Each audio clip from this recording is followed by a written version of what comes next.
Clark Reid here with today's tech headlines for you. Please give us a like if you enjoy these reports by tickling that like button. It won't laugh because computers don't have a sense of humor, well, yet. And you can also subscribe. You'll know when each new report is up and posted for you. We should all know by now that nearly everything concerning us that makes it online is shared. Now, thenextweb.com reports that Swiss software company Proton claims that Apple, Google, and Meta comply with between 80 and 90% of U.S. government data requests. The trio has handed over information on 3.1 million accounts in the last 10 years, and requests by government officials over that period for data on individuals has jumped by over 600%. Meta's data sharing is up 675%, Apple's 621%, and Google's 530%. Data requests were up in Germany, France, and the UK, but were vastly higher here in the United States.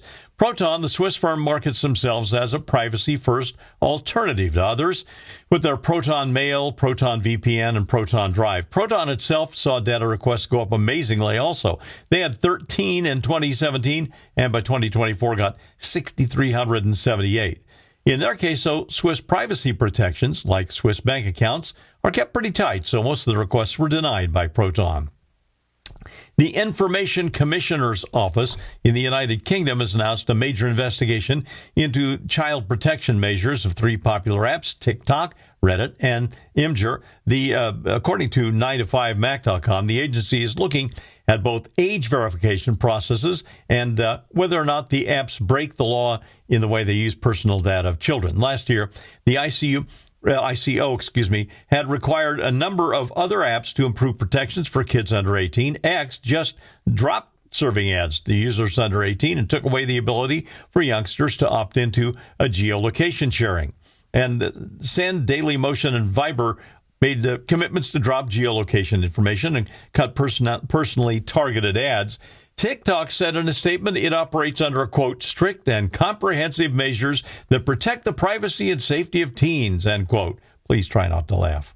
Reddit said BBC via a spokesperson that told BBC, that is, that 95% of their users are adults anyway, but that they have plans to roll out changes this year that address updates to the UK regulations around age assurance. Google's adding a couple of features to Gemini. Now you will be able to ask it questions using video and content on your screen in real time. Google showed off those items at Mobile World Congress 2025 in Barcelona. TechCrunch.com notes that Google had teased the features last year at Google I/O, and they say the features will roll out on Gemini Advanced to users on the Google One AI Premium plan on Android later this month. Apple Intelligence had a major feature drop planned for early April. It's been pushed back to May now. On top of that, Bloomberg's Mark Gurman is now saying that in his latest Power On newsletter, it looks like it'll be 2 more years before Apple Intelligence gets to where ChatGPT, Google Gemini, and Microsoft Copilot are right now. Apple's being dinged for having lost the AI race. I think it's important to note how many times Apple's come from behind and eaten the competition's lunch. Remember the Microsoft Zune? How about the BlackBerry? Apple made those eat their dust when they finally geared up. Also, having only messed with the likes of ChatGPT a little bit, it seems it takes an awful lot of cleaning up after you get it to get something that's actually usable. There are still too many hallucinations, in my opinion. In other words, it just makes crap up. I expect Apple's AI, when it's really ready, will be a whole lot more accurate. It had better be. I'm Clark Reid, and you're Technified for now.